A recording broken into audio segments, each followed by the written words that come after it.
میں ان شواہد کی بنا پر یہ یقین رکھتا ہوں پورا ترکش بیلٹ سلسلہ مجددیہ نقشبندیہ کے ساتھ یہ پورا سلسلہ افغانستان سے چلیے ترکستان سے چل کر ترکی تک پورا یہ جو نان عرب ورلڈ ہے نان عرب مسلم ورلڈ وہ سلسلہ مجددیہ حضرت احمد سرہندی رحمۃ اللہ علیہ گردن نہ جھکی جس کے جہانگیر کے آگے جس کے نفس گرم سے گرمی آرار یہ انہی کا سلسلہ ہے جو پورے ترکش بیلٹ میں آپ کو نظر آئے گا.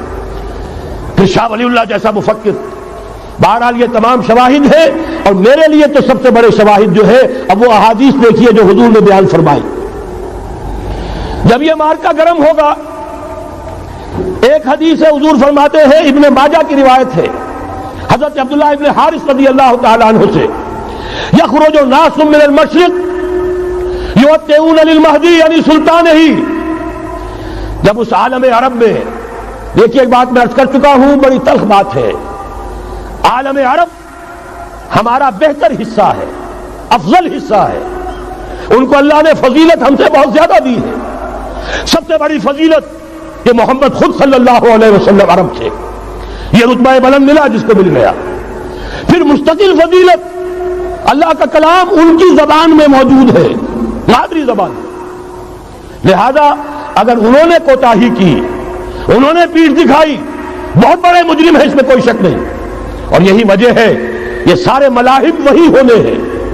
ایسی ایسی بھاری جنگیں حضور فرماتے ہیں اتنے لوگ ہلاک ہوں گے کہ پرندہ اڑتا چلا جائے گا اترنے کی جگہ نہیں ملے گی لاشیں ہی لاشیں ہوں گی. یہ شکل ہونے والی ہے. اور میں تو چونکہ ایک مضمون اور کتابچے کی شکل میں بھی شائع ہو چکا ہے جس میں کہ حضور کی اس حدیث کے حوالے سے میری امت پر بھی وہ سب کچھ وارد ہوگا جو سابقہ امت پر ہوا اسی کے حوالے سے عرض کر چکا ہوں. اگر اس صدی میں ہولوکاسٹ میں 60 لاکھ یہودی مارا گیا ہے کوئی اسی کا دوبارہ چربا جو ہے امت مسلمہ پر بھی آنے والا ہے. لیکن اس کے بعد پھر ان کے لیے فوجیں جائیں گی مشرق سے. وہاں جو امام ہوں گے جو بھی ان کو لیڈ کر رہے ہوں گے حضرت مہدی. یہ تصور ذہن میں رکھیے ہمارے مابین اور عیسائیوں کے مابین حضرت مسیح کی ذات مشترک اگرچہ ان کا یہ عقیدہ ہے کہ وہ سولی دیے گئے فوت ہو گئے معاذ اللہ ثم معاذ اللہ پھر زندہ ہو کر آسمان پر گئے پھر آئیں گے. ہم کہتے ہیں نہیں وہ سولی دیے ہی نہیں گئے وہ زندہ آسمان پر اٹھائے گئے واپس آئیں گے. گویا کہ بہت حد تک اشتراک ہے لیکن ایک اختلاف بھی ہے. اسی طرح حضرت مہدی کے بارے میں شیعہ اور سنی تصورات میں اتفاق بھی ہے اختلاف بھی ہے. یقیناً امت مسلمہ امت عرب مجھے تو اقبال کا وہ شعر یاد آتا ہے خون اسرائیل آ جاتا ہے آخر جوش میں توڑ دیتا ہے کوئی موسیٰ طرسم سامری. تو کیا خون اسماعیل جوش میں نہیں آئے گا؟ حضرت اسماعیل کی نسل میں حضور اور حضور کی صاحبزادی حضرت فاطمہ رضی اللہ تعالی عنہا.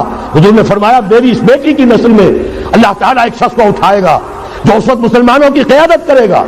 یہ چیز ہمارے اور اہل تشیع کے مابین مشترک. فرق یہ ہے وہ سمجھتے ہیں کہ ان کے 12ویں امام کہ جو آج سے 1200 برس قبل روپوش ہو گئے تھے وہ ظاہر ہوں گے. ہمارے نزدیک نہیں. وہ پیدا ہوں گے نو مولود ہوں گے عام انسانوں کی طرح آئیں گے وہ ہوں گے نسل فاطمہ میں سے رضی اللہ تعالی عنہا اور وہ اس وقت عربوں کی قیادت کریں گے.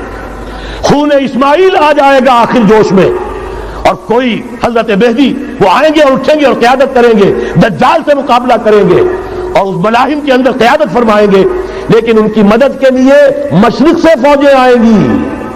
گویا کہ پہلے مشرقی کسی ملک میں یہ نظام قائم ہو چکا ہوگا کوئی ایسی طاقت وجود میں آ چکی ہوگی کہ جب وہاں بھٹی دہکے گی تو وہاں کے مسلمانوں کی امداد مشرقی ممالک سے جائے گی. اور ایک دوسری حدیث میں یہ تو ترمذی کی روایت ہے کتب حدیث میں 3 نمبر پر کتاب یہی ہے صحیح بخاری صحیح مسلم پھر یہ جامع ترمذی. اس میں حضرت ابو ہریرہ سے روایت ہے یخرج من خراسان رایات سود. خراسان میں بتا چکا ہوں حضور کے زمانے کا خراسان افغانستان کچھ حصہ پاکستان کا کچھ روسی ترکستان کی آزاد ریاستیں جو ابھی ہوئی ہیں تھوڑا سا حصہ ایران کا یہ خراسان بزرگ یہ اولڈ گریٹر خراسان. یہاں سے فوجیں چلیں گی سیاہ علم برآمد ہوں گے اور کوئی طاقت انہیں روک نہ سکے گی ان کا منہ پھیر نہ سکے گی. یہاں تک کہ وہ ایلیا حضور کے زمانے میں یروشلم کا نام تھا یہاں تک کہ ایلیا میں جا کر نصب ہو جائے. گویا کہ یہ جو ہمارے ہاتھ سے نکلا ہے قبضے سے پہلے بھی عربوں کے ہاتھوں سے نکلا تھا بیت المقدس یروشلم، عرب واپس نہیں لے سکے تھے۔ کرد خون صلاح الدین ایوبی اس نے واپس لیا، عربوں میں دم نہیں رہا تھا، عیاشیوں کی وجہ سے کھوکھلے ہو چکے تھے۔ میں تجھ کو بتاتا ہوں تقدیر امم کیا ہے، شمشیر و ثنا اول، طاؤس و رباب آخر۔ یہی وجہ ہے کہ تقریباً 20 صدی کے بعد ان کی حکومت ختم۔ آشمارا حق بود در خون بارت بر زمین بر زوال ملک مستعصم امیر المومنین۔ یہ ہوا کہ نہیں ہوا؟ جبکہ آئے ہیں تاتاری ہورس، اور جنہوں نے کہ آخری خلیفہ بنو عباس اسے محل میں سے نکالا، ایک کھال کے اندر لپیٹ کر اور اپنے گھوڑوں کے سوؤں تلے کچل دیا۔ عرب معزول کر دیے گئے تھے، لیکن اب دوبارہ عربوں کو جب سہارا ملا ہے، لیکن اب بھی انہوں نے کہیں اسلام قائم نہیں کیا۔ کوئی روس کا غلام رہا، کوئی امریکہ کا غلام رہا، کسی نے اس کا ساتھ دیا، کسی نے اس کا ساتھ دیا۔ تہذیب ہے تو مغربی، تمدن ہے تو مغربی، وضع میں تم ہو نصارہ تو تمدن میں ہنود۔ یہ مسلمان ہیں جنہیں دیکھ کے شرمائے یہود۔ یہی معاملہ جب ان کا ہوا تو اب اللہ تعالیٰ کی طرف سے ان کے اوپر وہ عذاب کی بھٹی گرم ہونے والی ہے۔ لیکن اس کے بعد پھر یہاں سے جائیں گے وہ جو ان کی مدد کریں گے، اور یہ ایلیا کو واپس لینے والے، یہ مشرق سے چلنے والے لشکر ہوں گے۔ یہ 2 حدیثیں ابھی سن لیجئے، اور تیسری حدیث یہ ہے، حضور نے فرمایا، یہ سنن نسائی کی روایت ہے، قال رسول اللہ صلی اللہ علیہ وسلم عصابتان من امتی احوذهم اللہ من النار احرزهم اللہ من النار۔ میری امت کے 2 لشکر ایسے ہوں گے جنہیں اللہ نے آگ سے نجات دے دی ہے، پہلے ہی سے ڈکلیئرڈ ہے۔ عصابۃ تغزو الہند، ایک لشکر کے جو ہند پر حملہ آور ہوگا، وعصابۃ تکون مع عیسیٰ ابن مریم علیہ السلام، اور دوسرا لشکر وہ ہے جو حضرت عیسیٰ کے ساتھ جا کر اور ان کے ساتھ مل کر یہودیوں کے خلاف جنگ کرے گا۔ میں اس حدیث کا جو مطلب سمجھتا ہوں واللہ عالم، یہ اسی علاقے میں جب انقلاب آ جائے گا، یہ علاقہ خراسان اور پاکستان، جب یہاں نظام خلافت قائم ہوگا، یہاں سے اسلام کی توسیع ہوگی، اور یہاں سے جانب مشرق ہند اور جانب مغرب یہ جو یہودیوں کا سیلاب آ رہا ہے، ان دونوں کا مقابلہ کرنے کے لیے انشاءاللہ العزیز، ورنہ یہ عصابتان جو ہے ایک حدیث میں جمع کرنے کی کوئی اور حکمت ہو نہیں سکتی، ورنہ تو ہندوستان پہ کئی لشکر آئے ہیں، لیکن یہ کہ در حقیقت اسی وقت جبکہ عالم عرب میں وہ بھٹی دہکے گی، اسی وقت یہاں انقلاب آ چکا ہوگا۔ ایک طرف یہاں سے مدد کے لیے لشکر جائیں گے کہ جو مسلمان عرب جو ہے ان کی مدد کریں گے، حضرت مہدی کے جھنڈے تلے لڑیں گے، حضرت مہدی کی حکومت کو مستحکم کریں گے، جو اتبعون للمہدی، دوسری طرف وہ ہندوستان کی طرف پیش قدمی کریں گے، اور یہیں سے جیسے اس وقت سیلاب نکلا تھا جزیرہ نما عرب سے، ایک داہنی طرف ایک بائیں طرف، ایران، افغانستان، ترکستان، ادھر مصر، لیبیا، الجزائر، مراکش، برطانیہ، اسی طریقے سے انشاءاللہ اسی علاقے سے اس کا آغاز ہوگا اور بات آگے بڑھے گی۔ تو غرض اصل حاصل کیا ہے؟ یہ ہونا ہے، پچھلے آثار ثابت کر رہے ہیں کہ ہونا ہے، حضور کی احادیث بتا رہی ہے کہ یہی سے ہونا ہے۔ ہوا صرف یہ ہے ہم بھٹک گئے، ہمیں اپنی منزل یاد نہ رہی۔ میں تو بہرحال ان لوگوں میں سے ہوں جنہوں نے نعرے لگائے تھے پاکستان کا مطلب کیا، لا الہ الا اللہ۔ میں سن 46 میں یہاں حبیبیہ ہال میں قائد اعظم نے مسلم اسٹوڈنٹ فیڈریشن کے جس اجلاس کو خطاب کیا تھا، ضلع حصار سے جو 2 ڈیلیگیٹ آئے تھے ان میں سے ایک میں تھا۔ میں نے بہرحال اس تحریک میں بھی حصہ لیا ہے، ایک ننھے کارکن کی حیثیت سے لیا ہے، پھر حالات کو بدلتے اپنے آنکھوں سے دیکھا ہے، ہم کہاں سے کہاں جا پہنچے ہیں۔ ضرورت صرف اس بات کی ہے کہ آج ہمارا حال یہ ہے، ہماری قیادت، ہماری سیاست ان لوگوں کے ہاتھ میں ہے کہ وہ فریب خوردہ شاہی کے پلاہو کرگسوں میں اسے کیا خبر کہ کیا ہے، تب وہ تابع جاویدانہ، ان کی تہذیب مغربی، ان کی ذہنیت مغربی، ان کی وضاقتہ مغربی، ان کا تمدن مغربی، ان کی سوچ مغربی، ان کے سارے اطوار مغربی۔ لہذا در حقیقت ایک تو یہ کہ ان سے چھٹکارا پانا، اور دوسرے یہ کہ در حقیقت مغرب کی تمام طاقتوں کو للکارنے کے لیے اس قوم کے اندر سے جذبہ ایمان، جذبہ جہاد کو برآمد کرنا، یہ 2 کام ہیں جو کرنے ہیں۔ اور اگر ہم یہ کر لیں گے، جیسا کہ میں نے آیت آپ کو سنائی تھی، اللہ کا کوئی وعدہ غیر مشروط نہیں، ایمان اور عمل صالح، ایمان اور جہاد، یہ وعدے پورے کرو گے تو اللہ کا وعدہ بھی پورا ہوگا۔ لیکن ظاہر بات ہے جیسے یہودیوں نے یورپ کو فتح کیا اور آج وہ مغرب یہودیوں ہی کے زیر اثر ہمیں فتح کرنے پر تلا ہوا ہے. آج نوٹ کیجئے جس طرح 3 اطراف سے یہودیوں نے حملہ کیا یورپ پر، میں اس کا تذکرہ کر چکا ہوں، آج ہم پر بھی اسی طرح کا 3 pronged اٹیک ہے. نمبر 1، ایٹمی دانت نہ نکلنے پائیں اس قوم کے، رول بیک کرانے کے لیے خاموش ڈپلومیسی، اس کے ہتھ کنڈے، کہیں ان میں طاقت نہ ہو جائے، کہیں یہ چیلنج کرنے کی پوزیشن میں نہ آ جائیں، اپنے پاس ایٹمک ہتھیاروں کے انبار ہوں، لیکن کسی مسلمان ملک کے پاس آ گیا تو وہ اسلامک بام بن جائے گا. اگر وہ اسرائیل کے پاس ہے کوئی حرج نہیں، لیکن پاکستان کے پاس کسی صورت میں ہتھیار نہیں ہونا چاہیے. کمزور رکھو، ہمارے دستے نگر رہے، ہماری ہی مرضی پر، ہمارے چشم ابرو کے اشارے پر حرکت کریں. نمبر 2، اباحیت، بے حیائی، عریانی، فحاشی، اس کا سیلاب اور سب سے بڑھ کر خاندانی نظام کو برباد کرنے کے لیے یہ بہبود آبادی کا پروگرام. اور دیکھیے جادو وہ جو سر چڑھ کر بولے، مسلمانوں کے ہاتھوں کرا رہے ہیں. قاہرہ میں کانفرنس کرائی ہے ایک مسلمان ملک میں، اور یہ کہ اس کو آرگنائز کرنے والی ایک پاکستانی مسلمان عورت. یہ ہے در حقیقت کہ وہ لوگ اگر کرنا بھی چاہتے ہیں تو اس کا الزام بھی براہ راست اپنے اوپر نہیں، بلکہ یہ کہ خود کوئی مسلمان ہو جو یہ کام کرے. اب جو سیلاب آئے گا جس کے لیے مدد بھی دی جا رہی ہے، اس سے ہمارے سارے بندے حیا ٹوٹ کر رہ جائیں گے، خاندانی نظام درم برم ہو کر رہ جائے گا. جو ابھی تک اللہ کا شکر ہے کہ ہمارے ملک کے اندر انٹیکٹ ہے کچھ اوپر کا طبقہ جو بالکل ہی مغربی تہذیب میں رگا گیا ہے، ورنہ ہمارے ہاں خاندان کا نظام ابھی انٹیکٹ ہے. لیکن یہ کہ یہ سیلاب بھی بڑی شدت سے آ رہا ہے، یہ چیزیں بیک وقت کیوں ہو رہی ہیں. اور تیسرا اور سب سے زیادہ سٹل وار، سب سے زیادہ یوں سمجھیے کہ جو لطیف، جو کہ ایک طرح کا احسان جتایا جا رہا ہے، ڈالروں کی اب یلغار. اب یہاں پر امریکی سرمایہ، ڈالر چاہے مشرق سے آئے چاہے مغرب سے آئے، وہ یہودیوں کا اعلی کار ہے. آپ نے اگر $1 نوٹ کا اگر کبھی نقشہ دیکھا ہو، اس کے اوپر جو سگنیا بنا ہوا ہے، جو نشان ہے، وہ کیا ہے؟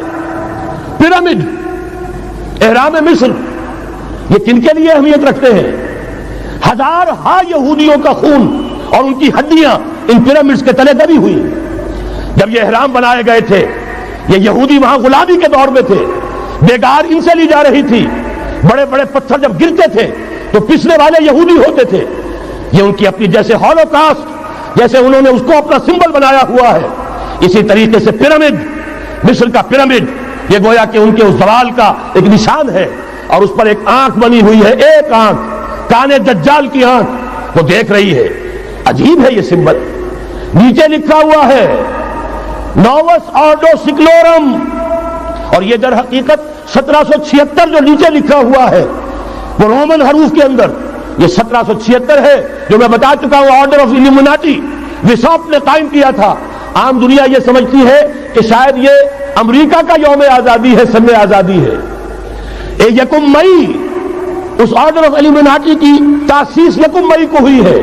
یہ 1 مئی جو منایا جاتا ہے، دھوکہ یہ دیا گیا ہے کہ یہ شکاگو کے جو مزدور ہیں ان کی یادگار ہے. حقیقت میں یہ 1 مئی اور 1776 آرڈر آف دی ایلیمناٹی کی تاسیس کی تاریخ ہے. یہ تمام معاملہ سمجھ لیجئے. ڈالر در حقیقت ہم نے ابھی تازہ ندائے خلافت میں نعیم صدیقی صاحب کی نظم شائع کی ہے.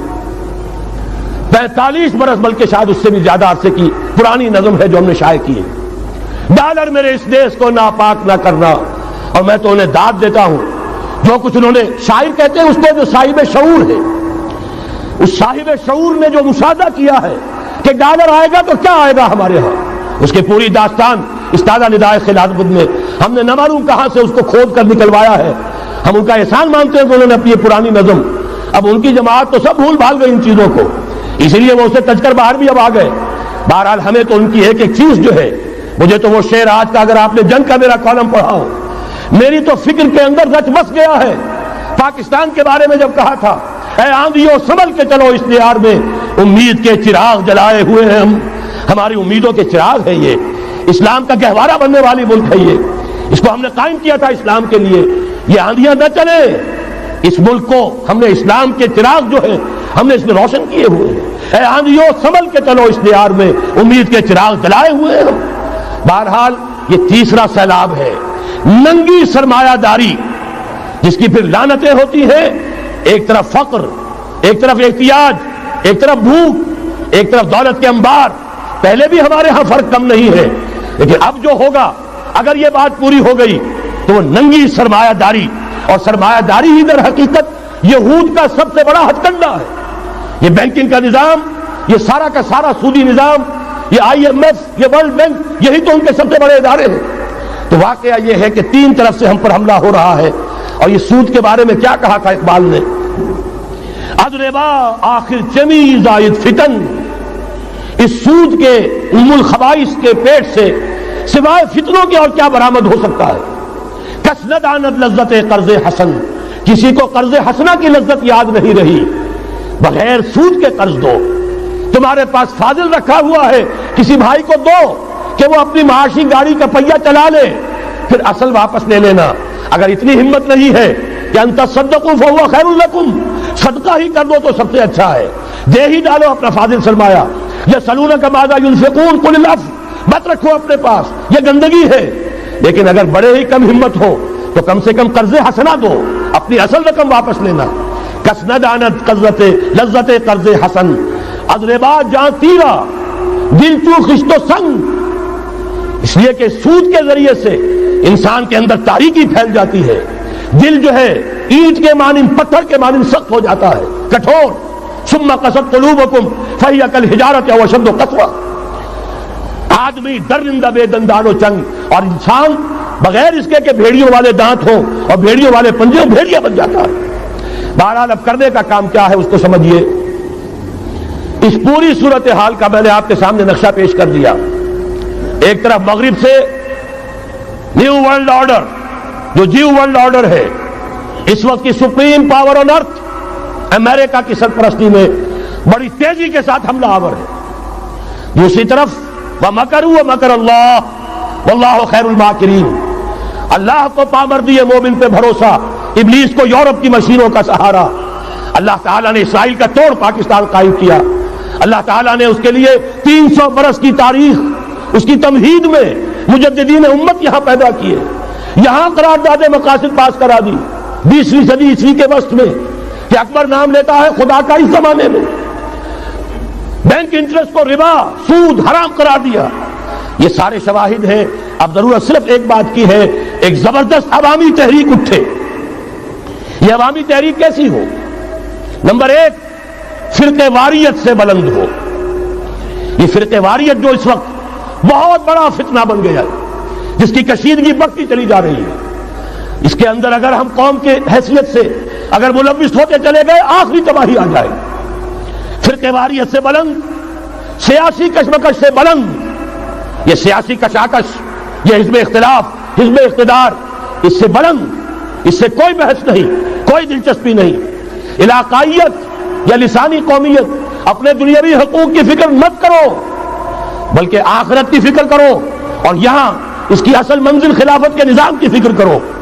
ان تمام چیزوں کو پورا کرتے ہوئے یہاں پہ نظام خلافت قائم کیا جائے، یہ ہے واحد علاج۔ اور اسی کے لیے للکارنے کے لیے، اسی کے لیے دعوت دینے کے لیے ہم نے اس تحریک خلافت پاکستان کا آغاز کیا۔ تنظیم اسلامی نے اپنے لیے ہدف معین کیا ہے، نظام خلافت علی منہاج النبوہ کا قیام، پہلے پاکستان میں اور پھر کل نوع عرصی پر۔ اب میں چند منٹوں میں آپ کو بتاؤں گا کہ وہ نظام ہے کیا۔ دیکھیے، اس موضوع پر میں پاکستان کے تقریباً تمام بڑے شہروں میں اکثر جگہ 3 دن 2 گھنٹے کی تقریر کر چکا ہوں۔ سیاسی نظام کیا ہے، معاشی نظام کیا ہے، سماجی نظام کیا ہے۔ خلافت اب قائم ہوگی تو بہرحال 1400 برس قبل کی خلافت اور آج کی خلافت، وقت کے دریا میں بہت سا پانی گزر گیا ہے، اصول وہی کے ہوں گے، فنڈامنٹلز وہی کے ہوں گے، تفصیلی خاکہ بنے گا اس زمانے کے تقاضوں کے مطابق۔ تو میرے وہ تقریریں ویڈیو کی شکل میں، آڈیو کی شکل میں، اردو میں، انگریزی میں، شکاگو میں 20 گھنٹے کا پروگرام پچھلے سال ریکارڈ کرا کے آیا۔ اللہ کا فضل ہے کہ وہ پھیل رہا ہے معاملہ۔ اب مغرب میں اذان خلافت بلند ہو رہی ہے، اس کا تذکرہ میں بعد میں کروں گا۔ بہرحال وہ تو تفصیلی بات ہے، یہاں میں چند منٹوں میں صرف الجبرا کے اصولوں کی طرح چند باتیں بتا رہا ہوں۔ جو بھی آپ کا آج نظام ہے، 3 شرطیں پوری کر دیجئے وہ خلافت بن جائے گا، سیاسی اور دستوری اعتبار سے۔ نمبر 1 حاکمیت اللہ کی، اور اللہ کا شکر ہے یہ ہم کر چکے ہیں، اللہ جزائے خیر دے جنہوں نے محنت کی تھی، اللہ جزائے خیر دے جنہوں نے وہ تحریک اٹھائی تھی مطالبہ دستور اسلامی، اور پھر جنہوں نے مدد کی تھی، اللہ تعالیٰ انہیں جزائے خیر دے۔ بہرحال وہ اب ہمارے دستور کا حصہ ہے، حاکمیت اللہ کی۔ البتہ اگلا قدم ہم آج تک نہیں اٹھا سکے، اس حاکمیت کا ظہور کیسے ہوگا؟ آپ کے دستور میں یہ طے کر دیا جائے کتاب و سنت ہر شے سے بالا تر ہے، دستور سے بھی بالا، عدالتی قوانین سے بالا، پارلیمنٹ سے بالا، سینٹ سے بالا، صدر سے بالا، سپریم کورٹ سے بالا، ہائی کورٹ سے بالا، ہر شے سے بالا کتاب و سنت۔ جب تک یہ نہیں ہوتا، قرارداد مقاصد کی حیثیت ایسی ہے کہ جیسے آپ سینما ہال کے اوپر آگے جو ہے قرآن مجید کا کوئی کتبہ لگا دے، اس کے سوا کچھ نہیں۔ یہ بھی غنیمت ہے کہ قرارداد مقاصد پاس ہوئی، اصل شرط یہ ہے کتاب و سنت کی ٹوٹل بالادستی۔ اور یہ بڑی کڑوی گولی ہے، عوامی تحریک جب تک نہیں چلے گی، لوگ جب تک اپنی خون کی ندیاں نہیں بہا دیں گے، یہ کڑوی گولی حلق سے اترنے والی نہیں۔ یہ IJI کی حکومت میں نہیں اتری، اسلام کے نام پر اقتدار میں آئے، اسلام کے نام پر ISI میں IJI بنوائی، اسلام کے نام پر انہیں ووٹ ملے، 2/3 کی اکثریت ملی، اس کے باوجود شریعت کی بالادستی کا ایکٹ، شریعت کی بالادستی کی دستور کے اندر ترمیم پاس نہیں کرائی گئی۔ معلوم ہوا اوپر زبردست کا ٹھینگا ہے، امریکہ کے سب پرستار ہیں، سب ڈرتے ہیں، سب کے لیے سب کو نظر آتا ہے بالآخر جو ہے اسی کے پاس جانا ہوگا، چاہے وہ نواز شریف ہو اور چاہے وہ بے نظیر ہو۔ ایک کھلم کھلا ہے، اور اب تو میں کہتا ہوں نواز شریف بھی کھلم کھلا ہے۔ آج کے اس دور میں انہوں نے اسلام کا نام کبھی نہیں لیا، اس سے تو بالکل تائب، بس صرف فرق یہ رہ گیا ہے بے نظیر کھلم کھلا بھی مذاق اڑا لیتی ہے اسلامی صداؤں کا، اسلامی قوانین کا، یہ اس پر ذرا خاموش ہے۔ لیکن یہ کہ اپنی تحریک میں ہمارے بہت سے جو سیاسی قائدین ہیں مسلمانوں کے، کتنے بیانات آپ نے پڑھے ہوں گے، ذرا اسلام کا نام لے دے ہم ساتھ ہو جائیں گے۔ مولانا سمیع الحق صاحب کا بیان آیا، ذرا اسلام کی بات کرے تو ہمارے اور بہت سے علماء اور ہمارے طارق صاحب جو ہے انہوں نے بھی کہا کہ میں ہم ساتھ آ جائیں گے۔ لیکن یہ کہ بڑا پکا ثابت ہوا نواز شریف اسلام کا نام نہیں لیا۔ یہ بات جان لیجئے، یہ اس کے بغیر، قربانی کے بغیر اصل یہی منزل ہے، اصل کٹھن یہی ہے۔ یہ کتاب و سنت کی بالادستی، اس کو قبول کرنا، اختیار کرنا، یہ بغیر عوامی تحریک کے، بغیر قربانیوں کے ممکن نہیں ہوگا۔ بہرحال دوسری بات یہ، اور تیسری بات، کسی غیر مسلم کو نظام خلافت میں قانون سازی میں شریک نہیں کیا جا سکتا۔ جس قانون کی بنیاد کتاب و سنت، جو نہ کتاب کو مانے نہ سنت کو مانے، اس کا اس ملک کی قانون ساز اسمبلی میں جانے کا مطلب کیا ہے؟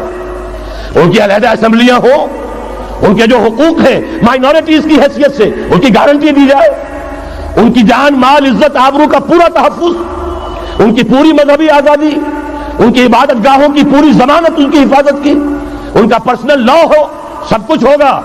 قانون سازی میں غیر مسلم شریک نہیں ہو سکتا، نظام خلافت کی اعلیٰ ترین سطح کی پالیسی بنانے میں غیر مسلم شریک نہیں ہو سکتا۔ یہ معاملات ہمیں، یہ کڑوی گولیاں ہیں، لیکن صرف 3 گولیاں ہضم کر لیجئے، یہ نظام خلافت کا نظام بن جائے گا۔ البتہ چوتھی بات اور عرض کر دوں، وہ کہتا ہوں بہتر ہے کہ اس پارلیمانی نظام کی لعنت جو انگریزوں کے وراثت کے طور پر ہمیں ملی ہے، اسے چھوڑ کر صدارتی نظام اختیار کیا جائے۔ وہ صدارتی نظام جو نظام خلافت سے قریب تر ہے، انہوں نے ہم سے لیا ہے۔ اقبال نے کہا ہے، ہر کجا بینی جہان رنگ و بو، زاں کے از خاکش برو یا دارزو، یا نور مصطفیٰ اورا بہاس، یا ہنوز اندر تلاش مصطفیٰ۔ اگر کوئی اچھائی ان کے پاس ہے، وہ نور مصطفیٰ سے مانگی ہوئی ہے۔ یہ خلافت کے نظام کا چربہ ہے۔ ایک شخص کو منتخب کرو، اب اسے اختیار دو، اس کے ہاتھ کھلے رکھو، اسے کام کرنے دو۔ ہاں، امپیچمنٹ کا نظام ہو، غلط ہو تو اسے سیدھا کرنے کا نظام ہو، اس کے لیے آپ امپیچمنٹ کا نظام آج کی جو امریکہ کی حکومت ہے اس میں بھی ہے، اور کیسا ہے کہ ذرا سا اندیشہ ہوا تھا اور نکسن صاحب جو بھاگ کھڑے ہوئے تھے۔ تو میرے نزدیک صدارتی نظام اور چھوٹے صوبے، یہ بڑے بڑے صوبوں کی ضرورت نہیں ہے، چھوٹے صوبے ہوں، لوگوں کو سہولتیں ہوں، ہر علاقے کے لوگوں کو معلوم ہو کہ ہمارے معاملات ہمارے اپنے ہاتھ میں ہیں، ان کے اندر کوئی احساس جو ہے محرومی کا پیدا نہ ہونے پائے، اس لیے کہ وہی چیز ہے جو سیاہی گھول دیتی ہے۔ کون سیاہی گھول رہا ہے وقت کے بہتے دریا میں؟ یہ ساری سیاہیاں جو سندھ میں گھل رہی ہیں، بلوچستان میں گھل رہی ہیں، سرائکی کے علاقے میں گھل رہی ہیں، ان سب کا علاج ہے چھوٹے صوبے بناؤ، لیکن یہ چیزیں خلافت کی شرائط میں سے نہیں ہے۔ بہتر بات ہے، دنیاوی اعتبار سے بہتر بات ہے، انتظامی اعتبار سے بہتر بات ہے، باقی اصل شرائط تین: اللہ کی حاکمیت کا اقرار جو قرارداد مقاصد میں بالفعل ہے، کتاب و سنت کی ٹوٹل بالادستی، سپریم کورٹ کو اختیار دیجئے وہاں جا کر کوئی بھی شہری پاکستان کا کوئی بھی عالم دین اگر ثابت کر دے فلاں قانون، فلاں ہدایت، فلاں انسٹرکشن، فلاں کوئی حکم جو دیا گیا ہے کتاب و سنت کے منافی ہے، فوراً کل عدم ہوگا۔ اور تیسری بات، غیر مسلم پروٹیکٹڈ مائنورٹی ہوں گے، ان کی جان مال عزت آبرو کی حفاظت ہوگی، لیکن یہ کہ وہ برابر کے قانون سازی کے حق میں شریک نہیں ہو سکتے، اس لیے کہ یہاں کتاب و سنت منبع ہے قانون کا جس کو وہ تسلیم نہیں کرتے۔ اسی طرح یہ معاشی نظام، موجودہ سرمایہ دارانہ نظام، بہت بڑی لعنت، بہت بڑی لعنت، بہت بڑی لعنت۔ لیکن جیسے آپ کو معلوم ہے، آج ہی ابو جہل کہہ دے لا الہ الا اللہ محمد رسول اللہ، مسلمان بن جاتا؟ کلمہ تو ایک ہی تھا نا۔ ابو طالب کے پاس جب وفد گیا تھا رؤسائے قریش کا، اور انہوں نے کہا تھا کہ اپنے بھتیجے کو روک لو ورنہ اب ہم جو تمہاری بھی رعایت اب نہیں کریں گے، میدان جنگ میں آ جاؤ۔ ابو طالب نے کہا تھا میرا بھتیجا تم سے کیا مانگ رہا؟ ایک کلمہ، ایک کلمہ لا الہ الا اللہ، اور تو اس کو کوئی مطالبہ نہیں۔ انہوں نے کہا، ابو سفیان اس وقت تک کیونکہ ابھی کفر میں تھے، شرک میں تھے، انہوں نے کہا وہ ایک کلمہ جو وہ مانگ رہا ہے وہ ہمارے سارے معبودوں کی نفی کر دیتا ہے، وہی تو سب سے بڑی مصیبت ہے۔ تو میں آپ کو بتا رہا ہوں، تین چیزیں اس سرمایہ دارانہ نظام میں سے نکال دیجئے، یہ اسلامی نظام بن جائے گا۔ تفصیل میں جانے کا موقع نہیں ہے، میں فارمولہ دے رہا ہوں۔ تفصیل میں نے عرض کیا، میرے کیسٹ سے کتابیں ہیں، وہ خطبات خلافت اب کتابی شکل میں بھی آ جائیں گے، انگریزی میں ویڈیو کیسٹ ہے، اردو میں ہے، بڑے بڑے شہروں میں خطبات دے چکا ہوں، مواد موجود ہے، لیکن اس وقت فارمولہ بتا رہا ہوں، تین چیزیں نکال دیجئے۔ نمبر ایک، سود نکال دیجئے، اس میں بھی اللہ کے فضل و کرم سے پیش رفت ہمارے ہاں ہوئی، فیڈرل شریعت کورٹ نے فتویٰ دیا اور اتنا زبردست ججمنٹ لکھا ہے، پوری دنیا کے لیے رہنمائی کا ذریعہ بن جائے گا۔ یہی وجہ ہے کہ مجھے معلوم ہوا ہے موجودہ حکومت نے اس کی اشاعت روک دی ہے، باہر کے ممالک سے ڈیمانڈ۔ میں جب انگلستان میں تھا ابھی 2 مہینے قبل، وہاں کچھ لوگوں کے سامنے تذکرہ کیا، انہوں نے کہا ہمیں منگا کے دیجئے، بنگلہ دیش کے مسلمان تھے، ہمیں منگا کے دیجئے۔ میں نے یہاں لکھا، معلوم ہوا کہ نہیں، وہ مل ہی نہیں رہا، بلکہ کہہ دیا گیا اسے مت چھاپو، اس کی اشاعت بند ہو، اس لیے کہ وہ کلمہ خیر کہیں پھیل نہ جائے۔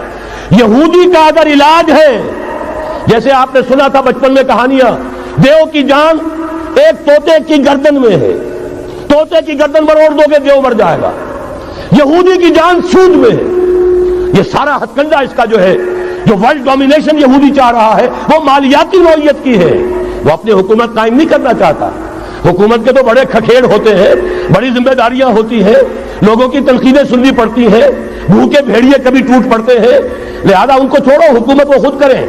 ہاں وہ محنت کریں حیوانوں کی طرح، ملائی ہمارے پاس آتی چلی جائے، زندہ رہنے کی حد تک تو ان کو دیں گے، جیسے تانگے والا گھوڑے کو بھی آخر دانا تو ڈالتا ہے کہ اگلے دن پھر اسے جوتنا ہے تانگے کے اندر، لیکن اصل کمائی تو اس کی ہے جو ہو رہی ہے۔ صرف یہ مالیاتی نظام اور اس کا ایک ہی لفظ کے اندر توڑ ہے، سود ختم اور یہود کی گویا کہ جان نکل جائے گی۔ یہی وجہ ہے جیسے ہی فیڈرل شریعت کورٹ کا فیصلہ آیا تھا، وہ جو کوئی چیزیں پائپ کے اندر پڑی ہوئی تھی مدد کی، وہ بھی روک لی گئی۔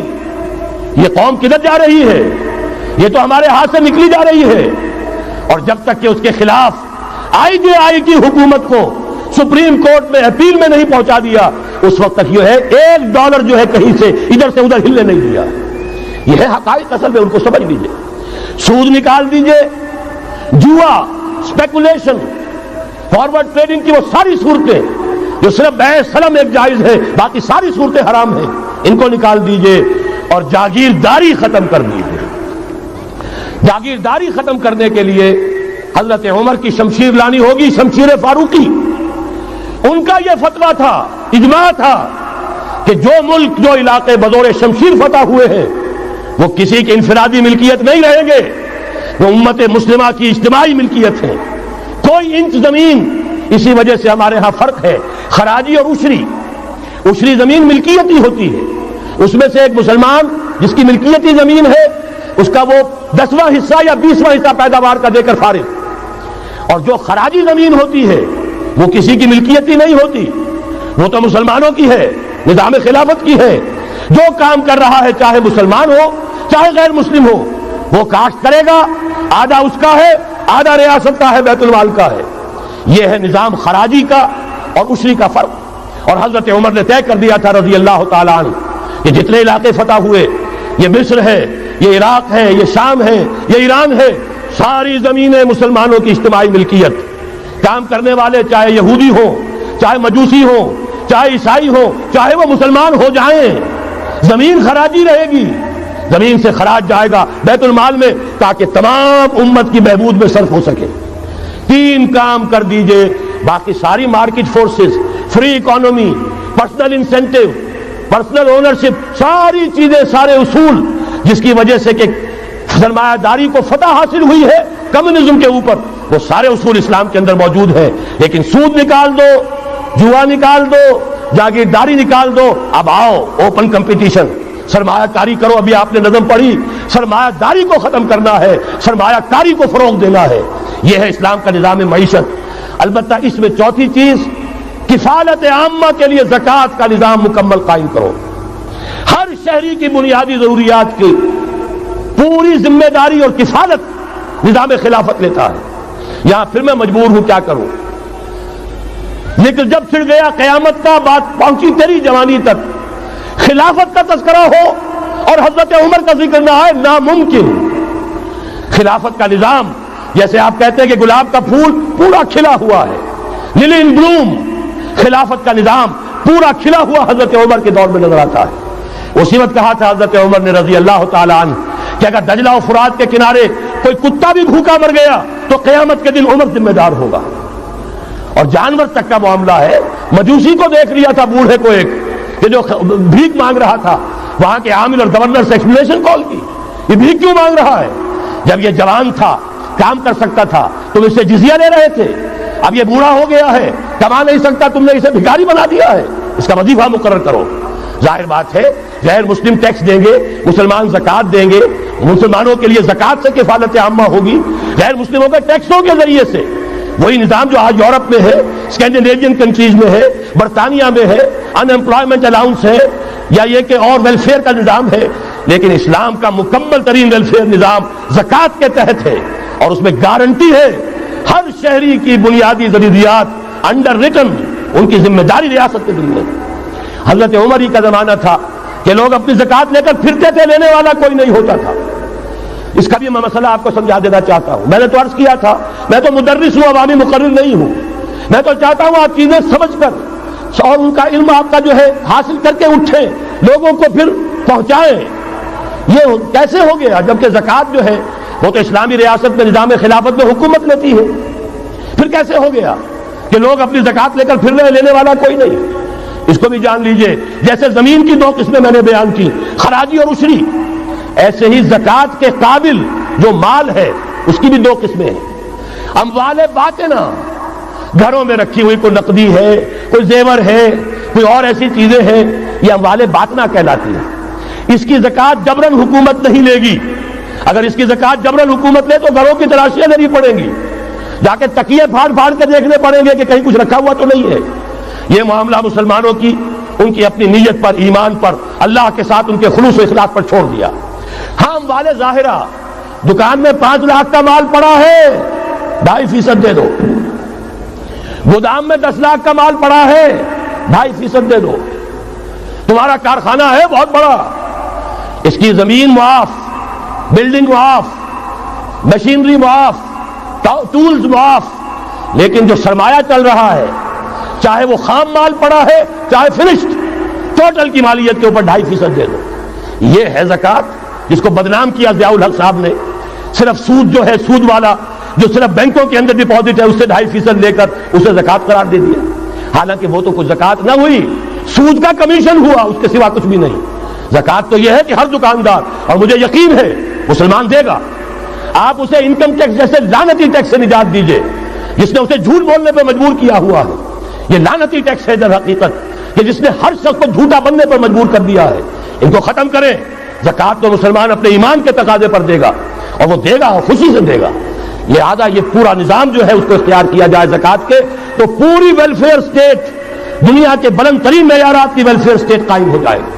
جو حضرت عمر نے کہا تھا کہ کوئی کتا بھی بھوکا اور پیاسا نہ رہے. اب آئیے تیسرا معاملہ سماجی. یہاں بھی 3 ہی باتیں کہوں گا. ترقی ہے، تعلیم ہے، ان میں کوئی رکاوٹ نہیں. خواتین کام کریں، کوئی رکاوٹ نہیں. کیا چیز نکالنی ہے؟ بے حیائی، بے حجابی، عریانی نکال دو. ستر و حجاب انفورس کرو. سیگریگیشن، عورتوں کے اسکول علیحدہ، مردوں کے علیحدہ، عورتوں کے کالج علیحدہ، مردوں کے علیحدہ، عورتوں کی یونیورسٹی علیحدہ، مردوں کی علیحدہ، عورتوں کے ہسپتال علیحدہ، مردوں کے ہسپتال علیحدہ. کسی درجے میں تو ہمارے ہاں ہے. اس کو آگے بڑھاؤ، یونیورسٹی بناؤ. اسی طریقے سے ہسپتال میں، مردوں کے ہسپتال میں عورتوں کو نرس رکھنا کیوں لازم ہے؟ کیا مرد نرسنگ نہیں کر سکتے؟ کیا فوج کی جو فارورڈ یونٹس ہوتے ہیں میڈیکل، کیا ان میں عورتیں جاتی ہیں نرسوں کی حیثیت سے؟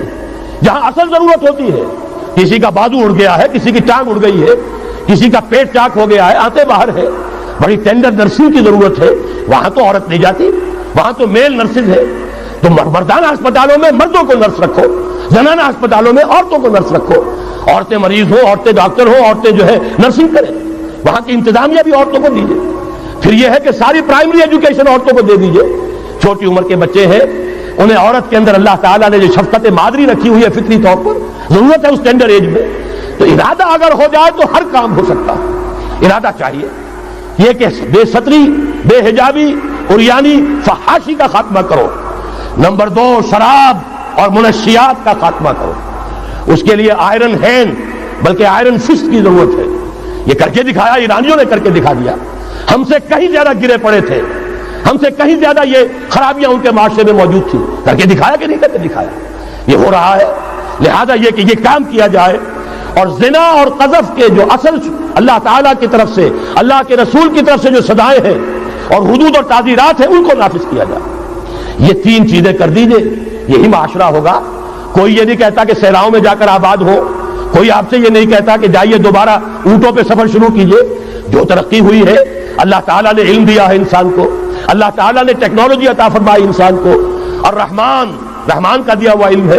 علم آدم الاسماء کلھا، یہ اسی علم اسماء کا ظہور ہے پوری دنیا کے اندر. اسے خیر کا، برکت کا ذریعہ بناؤ. میں نے 3 باتیں بتائیں آپ کو. نمبر 1، اللہ کی حاکمیت، کتاب و سنت کی ٹوٹل بالادستی. نمبر 3، اور غیر مسلموں کو قانون سازی میں شریک نہیں کیا جا سکتا. وہ پروٹیکٹڈ مائنورٹی، ان کی جان، مال، عزت و آبرو کی حفاظت کا ذمہ ہے، مذہبی آزادی کا ذمہ ہے، لیکن وہ ہماری قانون سازی میں، اعلیٰ ترین سطح کی پالیسی سازی میں شریک نہیں ہو سکتے. نمبر 2، یہی سارا نظام، یہی سرمایہ کارانہ نظام، سرمایہ دارانہ نظام کو 3 چیزیں نکال دیں گے، وہ سرمایہ دارانہ نہیں رہے گا، سرمایہ کارانہ ہو جائے گا. یہ سرمایہ کارانہ نظام، سود نکال دو، جوا نکال دو، جاگیرداری ختم کر دو، یہی رحمت ہو جائے گی. اللہ کی ربوبیت عامہ، ربوبیت کاملہ کے آپ کو منظر نظر آئیں گے. جاگیرداری کا خاتمہ کر دیجئے. اسی طریقے سے بے حجابی، فحاشی، عریانی. نمبر 2، شراب اور منشیات. نمبر 3، جو اصل جو حدود ہیں شریعت کے، ان کو نافذ کیجئے تاکہ معاشرہ اسلامی معاشرہ بنے. اب آخری بات ہے میری، اور اسی کے ضمن میں کچھ مطالبے ہیں جو آج ہمیں کرنے ہیں حکومت سے. پہلی بات یہ کہ یہ خلافت کیسے آئے گی. اس موضوع پر بھی میں عرض کر رہا ہوں کہ میں کم سے کم 15 سال سے مسلسل تقریریں کر رہا ہوں. اتنی موٹی کتاب اردو میں منہج انقلاب نبوی موجود ہے. اس کے موضوع پر انگریزی میں کیسٹ، اردو میں cassette, video cassette, audio cassette. میری طرف سے مواد پورا موجود ہے۔ پہلا مرحلہ کیا ہے؟ غور سے سنیے، اس لیے کہ اس کے مخاطب اب آپ ہیں براہ راست ہر فرد۔ خلافت کا نظام قائم کرنا ہے تو پہلے اپنی ذات میں خلیفہ بنیے۔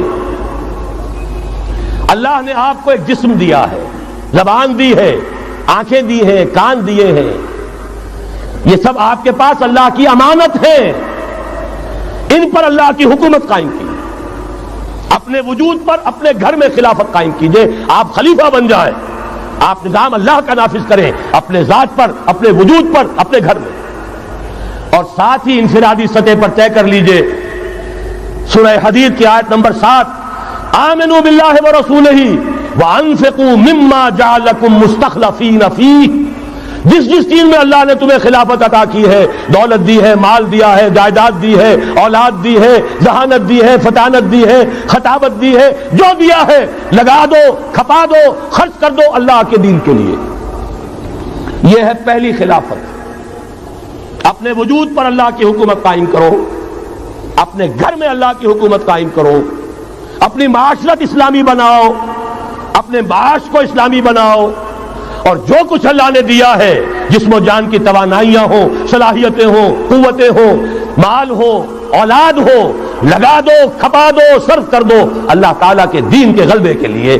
یہ ہے انفرادی خلافت۔ جان لیجئے جب تک افراد اس خلافت کا حق ادا نہیں کریں گے، اجتماعی خلافت کبھی نہیں آئے گی۔ آرزویں کرتے رہیے، لیس بامانیکم ولا امانی اہل الکتاب، نہ تمہاری خواہشوں سے کچھ ہوگا نہ اہل کتاب کی خواہشوں سے ہوگا۔ انہوں نے بھی کیا ہے تو بڑے پاپڑ بیل کر کیا ہے جو کچھ کیا ہے، اور تمہیں بھی کرنا ہوگا تو بڑی طاقت صرف کر کے اور محنت کر کے قربانیاں دے کر کرنا ہوگا۔ یہ محض دعاؤں سے بھی نہیں ہو سکتا، دعائیں منہ پر دے ماری جاتی ہیں۔ جو کچھ کر سکتے ہو کر گزرو، پھر دعا مانگو، دعا قبول ہوگی۔ اگر یہ نہیں ہے تو دعا منہ پر دے ماری جائے۔ لہذا اگر کام کرنا ہے، تیسری بات، محض دعوت و تبلیغ اور نصیحت اور وعظ سے نہیں ہوگا۔ اگر محض دعوت اور تبلیغ اور تعلیم اور تربیت اور وعظ اور نصیحت سے ہو جاتا تو حضور صلی اللہ علیہ وسلم مسلمان تو کجا کسی کافر کے خون کا ایک قطرہ زمین پر نہ گرنے دیتے۔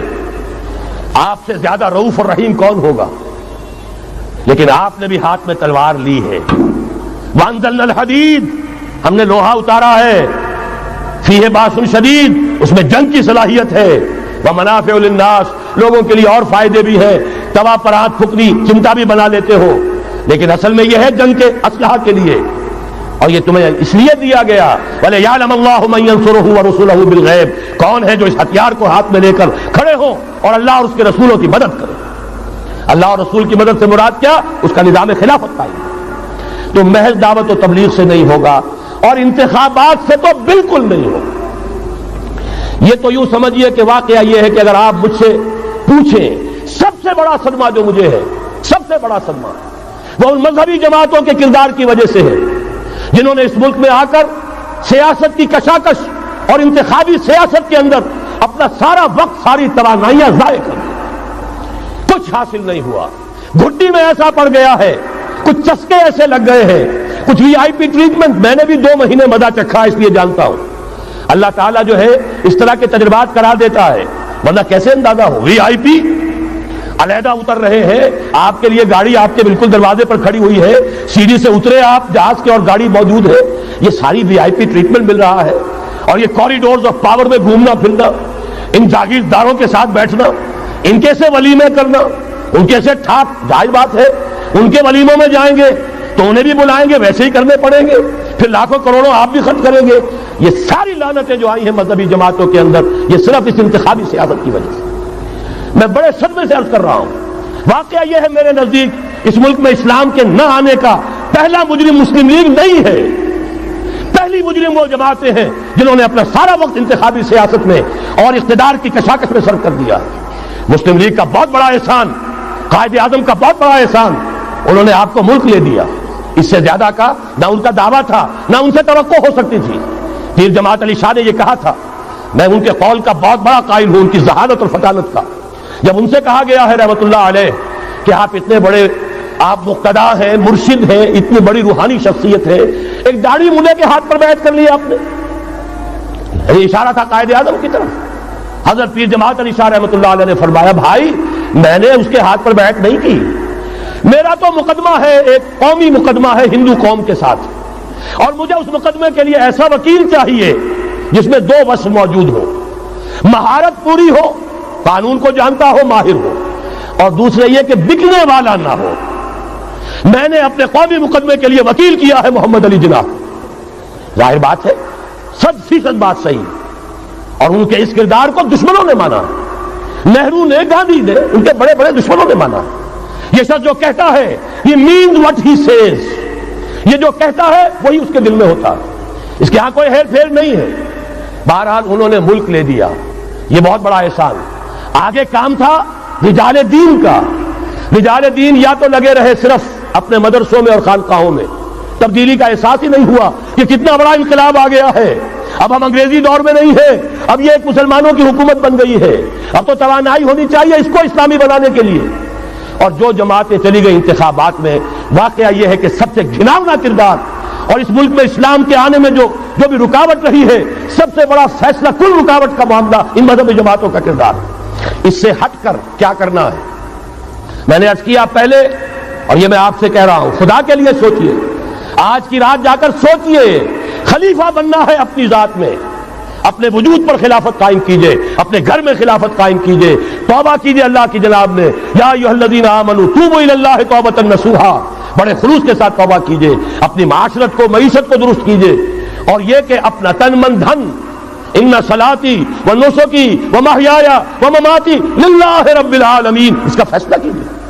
یہ پہلا مرحلہ ہے بڑا کڑوا، بڑا بھاری، لیکن یہ بھی میں آپ سے عرض کر دوں، جو ارادہ کر لے اس کے لیے بہت آسان، اللہ تعالیٰ کی مدد آتی ہے۔ تم کرو ہمت، توفیق ہم دیں گے، تم کرو فیصلہ، تحصیل ہماری طرف سے ہوگی، آسانی ہماری طرف سے ہوگی۔ فَسَنُيَسِّرُهُ لِلْيُسْرَىٰ، آسانی کے لیے آسان کرتے چلے جائیں گے۔ جو پہاڑ نظر آتے ہیں شروع میں، معلوم ہوتا پہاڑ نہیں، ریت کے ٹیلے تھے، ہمارے قدموں تلے بکھر کر رہ گئے ہیں۔ کر کے دیکھیے، ارادہ کیجئے، عزم کیجئے، طے کیجئے، ان صلاتی و نسکی و محیای و مماتی للہ رب العالمین، اور میرے پاس جو کچھ ہے وہ مجھ سے میرے خدا کا ہے، مجھے اسی کے لیے صرف اپنی زندگی کا تار برقرار رکھنے کے لیے جو ناگزیر ضرورت ہے وہ پوری کرو، باقی لگا دو، کھپا دو۔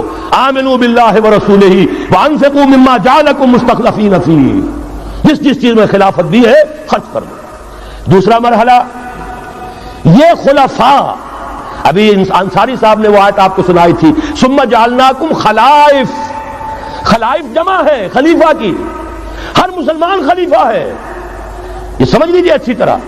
وہ تو صرف یہ ہے کہ جیسے یہ جو کافرانہ نظام ہے جمہوریت کا، جو مادہ پرستانہ انسانی حاکمیت کی بنیاد پر، اس میں بھی ہر شہری حاکم ہوتا ہے، اپنے ووٹ کے ذریعے سے وہ اپنی حاکمیت کا اختیار منتقل کرتا ہے، وہ نمائندہ بن کر آتا ہے، گویا کہ انہوں نے اپنی حاکمیت ڈیلیگیٹ کی ہے اس شخص کو، اس صدر کو، چاہے وہ بش تھا اور چاہے وہ کلنٹن ہے، ورنہ حاکمیت تو پاپولر ہے، عوام کی ہے۔ اسلام میں خلافت عوام کی ہے، لیکن عوام مسلمان جو اللہ کو ماننے والے ہیں ان کی خلافت ہے، اور ان کی خلافت پہلے وہ اپنی ذات میں خلیفہ بنیں گے، پھر اپنی خلافت کا ایک حصہ ایک خلیفہ کو منتقل کریں گے۔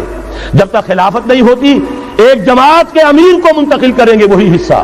علیکم بالجماعہ، طاقت بنو، قوت بنو، علیکم بالجماعہ، ید اللہ علی الجماعہ، اللہ کی تائید، اللہ کی نصرت، اللہ کی طرف سے برکت جماعت پر آتی ہے، افراد پر نہیں آتی۔ جمع ہو جاؤ۔ حضرت عمر نے تو جو اثر نقل فرمایا وہ آخری درجے کا ہو سکتا ہے، لا اسلام الا بالجماعہ، ولا جماعہ الا بالامارہ، ولا امارہ الا بالسماع، ولا سماع الا بالاطاعہ۔ اسلام ہے ہی نہیں جماعت کے بغیر، اور جماعت نہیں ہے امارت کے بغیر، امارت بغیر اس کے بغیر نہیں ہو سکتی کہ ان کا حکم سنو، اور سننے کا کچھ حاصل نہیں جب مانو نا۔ اسی لیے فرمایا آمرکم بخمس، مسلمانوں میں تمہیں 5 باتوں کا حکم دے رہا ہوں، اللہ امرنی بہن، اللہ نے مجھے ان کا حکم دیا ہے، بالجماعت والسمع والطاعت والہجرت والجہاد فی سبیل اللہ۔ تفصیل میں جانے کا موقع نہیں۔ دوسرا مرحلہ جماعت، ہم نے اسی اصول پر تنظیم بنائی، ہم نے اسی لیے اس کی بیعت کا نظام قائم کیا۔ نحن الذین بایعوا محمدا علی الجہاد ما بقینا ابدا، صحابہ کہتے ہیں بایعنا رسول اللہ صلی اللہ علیہ وسلم علی السمع والطاعت فی العسر والیسر والمنشط والمکرہ وعلی حسرۃ علینا وعلی لا ننازع الامر اہلہ وعلی ان نقول بالحق اینما کنا لا نخاف فی اللہ لومۃ لائم۔ پھر صدمے کی بات کہہ رہا ہوں، کوئی مذہبی جماعت سوائے تنظیم اسلامی کے نہیں ہے جس نے اس مسنون طریقے تنظیم کو اختیار کیا ہو۔ اللہ کا شکر ادا کرتے ہوئے کہہ رہا ہوں، تحدیثاً للنعمہ کہہ رہا ہوں، اس بیعت کی سنت کو تازہ کیا ہم نے، جماعت بنائی ہم نے۔ ہمارے ہاں بیعت رہ گئی تھی صرف پیری مریدی کی بیعت، صرف اصلاح نفس کی بیعت۔ اصل بیعت وہ در حقیقت جو مسنون بیعت ہے وہ بیعت جہاد ہے، وہ بیعت جماعت ہے، تاکہ اللہ کے دین کو قائم کرنے کے لیے، خلافت کو برپا کرنے کے لیے اجتماعی جد و جہد کی جا سکے۔ اس کے بعد یہ جماعت کیا کرے گی؟ وَلْتَكُن مِّنكُمْ أُمَّةٌ يَدْعُونَ إِلَى الْخَيْرِ وَيَأْمُرُونَ بِالْمَعْرُوفِ وَيَنْهَوْنَ عَنِ الْمُنكَرِ۔ انتخابات نہیں لڑے گی، کسی کو کندھا دے کر اوپر نہیں پہنچائے گی، پھر اس کی ٹانگ گھسیٹ کر نیچے نہیں گرائے گی۔ یہ دھندے نہیں کرنے، یہ کھیل نہیں کرنے، ادھر جانا ہی نہیں۔ یہ تو ایک ہی تھیلی کے چٹے بٹے، یہ ایک ہی نظام، دونوں امریکہ کے یکساں غلام، دونوں جو ہے اسی سیکولرزم کا دودھ پی کر، سود کا دودھ پی کر کوئی جمع ہوا ہے، اور کوئی جاگیرداری کی گھٹیاں اس کی گھٹی میں پڑی ہوئی ہے، یہ اس کی پیداوار ہے۔ ان میں سے کسی کے ساتھ کوئی خیر نہیں ہے، لیکن یہ ہے کہ الیکشن تو جب بھی کراؤ گے وہی آئیں گے۔ لاکھ آپ تیسری قوت بننے کی امید میں ایئر مارشل اصغر خان بوڑھے ہو گئے، دور اسکار ہوئے، از عمر رفتہ ہوئے۔ اب قاضی حسین احمد صاحب تیسری قوت بننے کی فکر میں آئے تھے، کبھی وہ طاہر القادری صاحب تیسری قوت بننے کی فکر میں آئے تھے۔ جب تک یہاں جاگیردارانہ نظام ہے، کون سی تیسری قوت آ سکتی ہے؟ مت ماری گئی ہے، عقلیں جو ہے بیچ کھائی ہے، کیا ہوا ہے؟ کبھی تو آخر ہوش آنا چاہیے۔ یہ وہی آئیں گے، ایک لغاری نہیں دوسرا لغاری، ایک مزاری نہیں دوسرا مزاری، یہ تو وہی آئیں گے، انہی کا کھیل ہے۔ ایک بہت بڑا تمندار سر جمال خان لغاری، اس کا پوتا آج ہے آپ کا صدر۔ ایک اور بہت بڑا تمندار، دونوں سر تھے، سر شاہ نواز بھٹو، اس کی پوتی وزیر اعظم۔ یہ تو ان کا جو ہے میوزیکل چیئرز کا گیم ہے۔ تم نے خامخواہ جا کر اپنے آپ کے اپنی عزت کا بھی ڈھیلا کرایا، اپنی جو ہے وہ اوقات ضائع کیے ہیں۔ اس کی بجائے کرنا کیا ہے؟ نہیں انل منکر، بدی سے روکو۔ جب تک طاقت نہیں ہے کافی، طاقت فراہم کرتے رہو، جمع کرو۔ اعدوا لهم ما استطعتم، اپنی نفری بڑھاؤ، تربیت بڑھاؤ، ایثار اور قربانی کا مادہ بڑھاؤ، نظم کی پابندی کا جذبہ بڑھاؤ، بڑھاتے رہو بڑھاتے رہو۔ با نشہ درویشی در ساز و دما دمزن، چوب پختہ شوی خدرا بر سلطنت جم زن۔ جب طاقت کافی ہو جائے اب میدان میں آؤ، للکارو، کہو اب نہیں چلنے دیں گے اس حرام کام کو، نہیں چلنے دیں گے اس ملک میں سود کو، نہیں چلنے دیں گے اس ملک میں جاگیرداری کو، نہیں چلنے دیں گے یہاں بے حیائی اور فحاشی کو۔ گھیراؤ کریں گے، پکیٹنگ کریں گے، کسی کی جان اور مال کو نقصان نہیں پہنچائیں گے، اداروں کا گھیراؤ ہوگا، ان تمام چیزوں کی برائیوں کا استحصال ہوگا، پھر گولیاں چلے سینوں پر کھائیں گے۔ اللہ وہ دن لائے اور ہمیں اس کے لیے اہل بنائے۔ شہادت ہے مطلوب و مقصود مومن، نہ مال غنیمت نہ کشور کشائی، اس کے سوا کوئی راستہ نہیں ہے۔ اس کے بغیر جو بھی خواب دیکھتا ہے جنت الحمقاء میں رہتا ہے، یا اپنے آپ کو دھوکہ دے رہا ہے، یا دوسروں کو دھوکہ دے رہا ہے، اور کوئی امکان نہیں ہے۔ ایک ہی راستہ ہے۔ اگر محمد رسول اللہ اور ان کے ساتھیوں کو یہ بھی وادیوں میں سے گزرنا پڑا، اگر طائف کا پتھراؤ محمد رسول اللہ کو اپنے جسم اطہر پر جھیلنا پڑا، دندان مبارک محمد رسول اللہ کے شہید ہوئے، خون کا فوارہ ان کا چھوٹا، سینکڑوں صحابہ جن میں حضرت حمزہ جیسے بھی ہے، اسد اللہ و اسد رسول، جن کی لاش کا نقشہ ابھی آپ نے سنا، ناک کٹی ہوئی ہے، کان کٹا ہوا ہے، پیٹ چاک کر کے کلیجہ چبایا گیا ہے۔ حضور کو جو صدمہ ہوا ہے، مدینے جب واپس گئے ہیں، انصار کے گھروں سے عورتوں کے بین کرنے کی آوازیں آئیں، اس وقت تک حرمت نہیں ہوئی تھی، اور عربوں کا رواج تھا جیسے ہمارے ہاں دیہات میں اس طرح خواتین نوحے کرتی ہیں، بین کرتی ہیں، اس وقت تک وہاں ان کے ہاں بھی رواج تھا، تو وہاں ہو رہا تھا۔ 70 صحابہ شہید ہوئے تھے۔ وہ کوئی ہر شہید کسی کا بیٹا تھا، کسی کا شوہر تھا، کسی کا بھائی تھا، کسی کے ساتھ کوئی اور رشتہ تھا، پورا مدینہ جو ہے ماتم کدا بنا ہوا تھا۔ اس وقت حضور کی زبان سے بھی الفاظ نکل گئے، اما حمزہ تو فلا بواکی لہو، ہائے حمزہ کے لیے تو کوئی رونے والیاں بھی نہیں۔